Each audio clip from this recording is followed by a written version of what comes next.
Seguimos en Paradigma, tenemos la visita del contador Antonio Pablo Giuliani. Tony, buen día, ¿cómo estás? Buen día, Luis, buen día a toda la gente de Identidad Correntina. Bueno, Tony, la municipalidad, estamos casi a un año de gestión próximos y ya llegan etapas de diferentes balances. Nosotros hemos transmitido acá distintas conferencias de prensa donde ustedes daban todo el marco de situación de la forma que reciben la municipalidad, cómo fueron honrando esas deudas y después los desafíos nuevos. La pregunta es, ¿en qué condiciones está la municipalidad hoy en este cuadro económico provincial y nacional? A ver, en lo que se refiere a la situación financiera, la municipalidad está equilibrada. Esto quiere decir que está en perfecta situación para hacer frente a cada una de las deudas que va contrayendo por las distintas funciones que tiene que cumplir el municipio. Tenemos los sueldos al día, los proveedores al día, hemos abonado una parte importante del stock de deuda que nos dejó la gestión anterior, pero eso no quiere decir que la situación sea buena. El problema que existe en nuestro medio es que la demanda laboral exclusivamente viene por el lado del empleo público. Esto quiere decir que la gente trata de,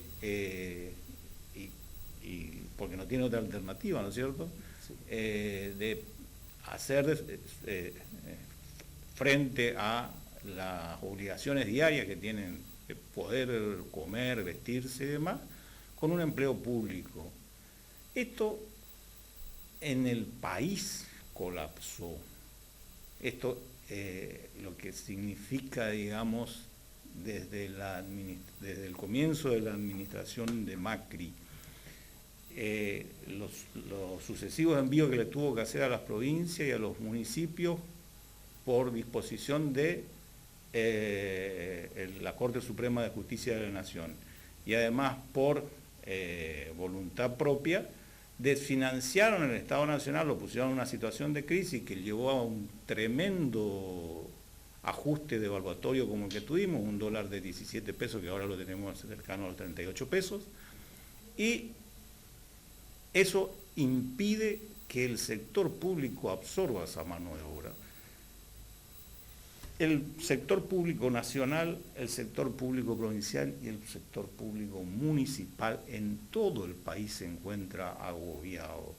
Eso es un problema de fondo que tiene la Argentina, porque un mero problema fiscal lo puede subsanar con esfuerzo, con ajuste y demás, pero cuando la cuestión pasa por el hecho de que las futuras generaciones, la única chance que tienen de conseguir empleo es en el sector público, entonces el problema se agrava. Y en Goya tenemos ese problema multiplicado por 1000.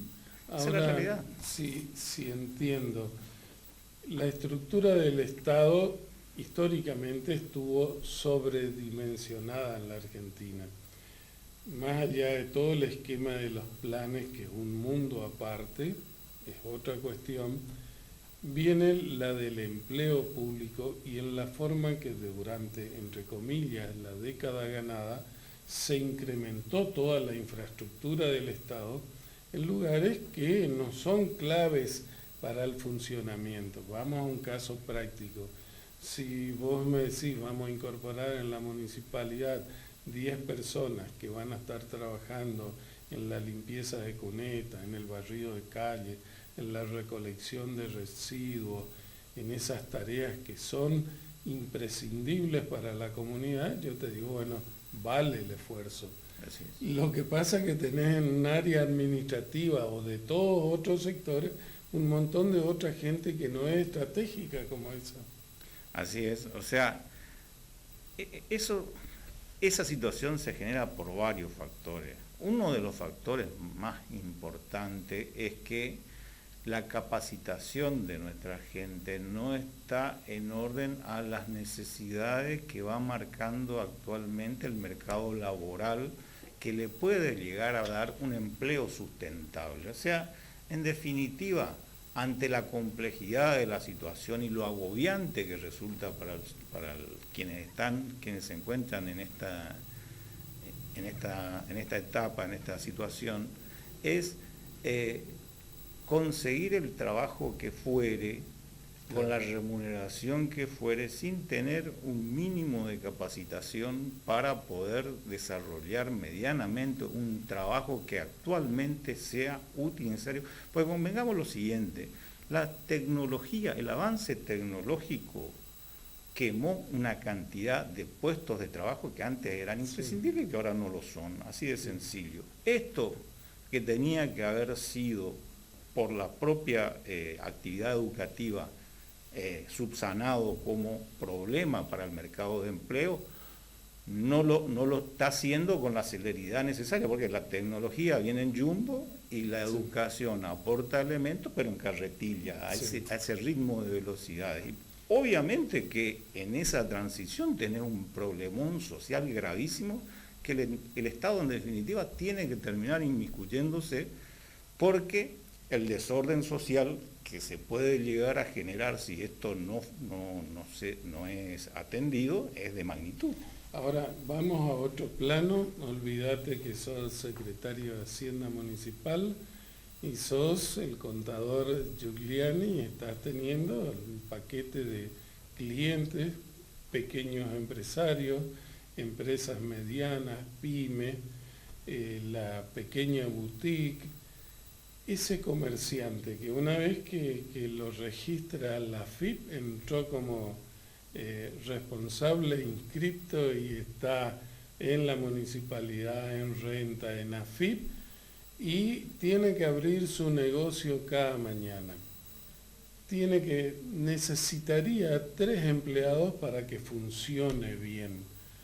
Si a eso le sumás, estamos desde el punto de vista privado, es decir, vos decís, no hay demanda laboral, pero vos también estás conociendo la otra cara, y entonces tenés que levantar la cortina del negocio, tenés la luz, los impuestos, todos los gastos y una serie de gastos en la parte laboral, más allá del sueldo, que hacen, y si tenés que pedir un crédito, estás muerto del todo. Si no podés pagar la factura y pedir un descubierto por 30 días para renovarlo, ¿cómo es ese esquema, la realidad hoy? No, eso coincido totalmente con lo que ya prácticamente es un diagnóstico de lo que estás haciendo. Esto es así, o sea, el sector privado está absolutamente agobiado entre las dificultades que le presenta la enorme burocracia que tiene que afrontar para poder encarar un emprendimiento, el costo laboral existente en la Argentina, la presión impositiva que existe y la falta de demanda que puede llegar a padecer de los productos que ofrece o de los servicios que ofrece, hace un cóctel que prácticamente desaliente el emprendimiento privado. Esto de esa manera. Esta es una cuestión, entiendo que de estricto orden cultural que se va arraigando a medida que va pasando el tiempo. Esto quiere decir que los cambios en la Argentina van a venir realmente de fondo el día que tengamos un gobernante que durante la campaña electoral prometió sangre, sudor y lágrimas y la gente lo votó. ¿Por qué? Porque quiere decir que la sociedad en ese momento va a tener predisposición hacia cambios drásticos que hay que generar. Obviamente que probablemente ni vos ni yo biológicamente nos estemos en aptitud de poder ver una situación como esta de la sociedad argentina. Ojalá suceda lo más rápido que se pueda, lo más pronto posible. Pero se advierte que mientras lleguen gobiernos que prometan soluciones mágicas y produzcan el desencanto posterior de la gente, que obviamente se va a sentir desencantada porque creyeron votar la solución, y la realidad es que después empiezan a hacer las comparaciones con tiempo pasado y empiezan a decir qué bien que estábamos cuando decíamos que estábamos mal. El problema es ese, o sea, el problema es que la sociedad tiene que asumir que se encuentra en tiempo y espacio de una realidad durísima, que encima en el mundo vos tenés en este momento en la economía más importante un presidente como Donald Trump, que está decidido a lograr que los norteamericanos tengan el mejor nivel de vida de toda su historia durante su mandato, es decir, que no se cumplan los ciclos propios de la economía y por lo tanto necesiten financiamiento constante, hace que economía como la nuestra se financien, entonces los capitales vuelen hacia otros lugares, las tasas de interés suban y provoquen lógico desajuste de economías que tienen que ser financiadas porque son ineficientes. O sea, una economía con 7 puntos de déficit fiscal sobre su Producto Bruto Interno es una economía muy ineficiente. Ahora, sin entrar en datos muy técnicos, pero para que nuestros televidentes y oyentes interpreten más fácil, de hecho, el mejor equipo de los últimos 50 años de Macri, no solo en el área económica, no invocó una. Es decir, estamos en un cambio permanente como dando vuelta en un círculo. Pero la pregunta es, eso que vos hablás de un presidente que prometa sangre, sudor y lágrimas, implica de que acá se haga un diagnóstico real, tipo al estilo expert, digamos. Sí, sí. Es decir, señores, esta es nuestra situación, esto es lo que tenemos, esto no tenemos, estamos viviendo fiados y nadie nos va a fiar más porque ya agotamos toda la capacidad de pagar cualquier cuenta. Así es. Ahora, ¿cómo se enfrenta el próximo año electoral? ¿Qué medidas crees que van a ser como imposibles de atajar o de aparentar o de llevar en el tiempo sin que se tomen las medidas de fondo que, como bien decís, no las vamos a ver nosotros? Yo también soy escéptico de que cambie esa cultura. ¿Por qué tengo que cobrar plan social sin hacer nada? Y porque yo soy pobre y necesitamos, en la familia no trabaja nadie, somos 5 y tenemos planes sociales por 25.000 pesos. ¿Cómo rompemos ese círculo y cómo le das algo de posibilidad a la pequeña empresa, al que de los pocos que desde el sector privado van aportando para llevar ese carro tan pesado del Estado? Bueno, la dificultad es muy compleja para el año próximo porque entiendo que el ala política del gobierno va a hacer todo el esfuerzo posible como para que la gente de algún modo perciba que esto no es tan malo como percibe que es, digamos. A su vez vas a tener esos sectores sindicales, políticos y demás que necesitan urgente volver al poder porque no quieren ir a tener que rendir cuentas a la justicia. O sea, son absolutamente conscientes de que los jueces son los primeros que huelen cuando va a haber algún tipo de cambio en el poder de la nación y empiezan a producir su sentencia en función a esos cambios que creen que se van a producir. Entonces esta gente obviamente que va a querer hacerle la vida imposible al gobierno por un lado y por otro lado tratar ellos de posicionarse lo mejor posible para no tener que ir a rendir cuentas de las actividades que realizaron a la justicia. En ese marco, la situación de pequeñas y medianas empresas, incluso de la familia, es muy complejo, muy difícil. ¿Por qué? Porque El acceso al crédito que necesita la pequeña y mediana empresa está muy obstaculizado. El gobierno 100 y nacional, pico por ciento de cualquier con tasas de descubierto. esta naturaleza, para contener la El disparada cambiaria, eso es imposible. Imposible pensar un emprendimiento, por lo menos un emprendimiento lícito, que Sí. pueda dar una rentabilidad acorde a ese nivel de tasa.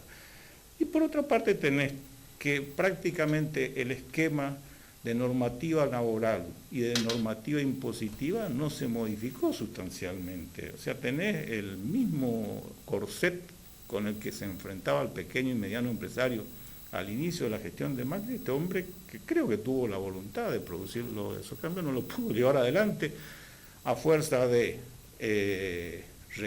aprietes sindicales, aprietes políticos, aprietes del orden que fuera, del sector que fuera. Lo cierto es que ese panorama no está despejado. Hoy el mundo mira las cosas de un modo absolutamente diferente al que lo miramos nosotros.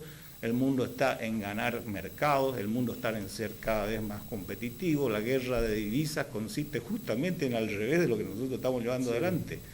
La guerra de divisas en el mundo consiste en devaluar lo máximo posible su moneda para hacerlo más competitivo y poder entrar en todos los mercados que le sea posible en el mundo. Y esto es así. Y mientras acá tenemos sindicalistas cada vez más millonarios y con simpatía popular cada vez de mayor volumen. Y bueno, Sí. Y obviamente que finalmente ese en este panorama cuadro, no es y no precioso. para ser tan pesimista, pero hay otra realidad que vos hablaste del costo laboral en la Argentina elevado, pero llevarlo eso a otro plano donde existe la industria del despido, toda una mafia estructurada, donde una pequeña empresa, una pyme, con una o dos demandas laborales queda pata para arriba. Así es, tal cual. O sea, eso es parte de la normativa laboral absolutamente anacrónica que tiene la Argentina. O sea, en cualquier país del mundo, esas normativas tienen un nivel de flexibilidad justamente incentivando a los emprendimientos y a la toma de empleo, a la toma de empleados, a la generación de nuevos empleos. Con este esquema, prácticamente es imposible pensar que un empresario pueda llegar a generar un emprendimiento, a cometer un emprendimiento, teniendo en cuenta las rigideces laborales que existen y la presión impositiva que hace asfixiante, ni hablar de la cuestión que tiene que ver con el acceso al crédito, ¿no es cierto? Tony, se nos voló el tiempo, te agradezco mucho la escapada y te convoco para ir periódicamente conversando, viendo. Yo creo que la discusión del presupuesto a nivel nacional va a ser decisivo en un montón de cosas y además las medidas que dentro del objetivo electoral del año que viene se quieran tomar, también va a ser para ir analizándolas y ver que se presente un cuadro un poco más auspicioso desde el punto de vista productivo, ¿no es cierto? Seguro, totalmente de acuerdo con vos en lo que se refiere a la necesidad de que se produzcan estos cambios. Ojalá que así sea y ya sabes, como siempre, a disposición de cualquier requerimiento periodístico que se haga, con mucho gusto. Bueno, gracias Tony por venir.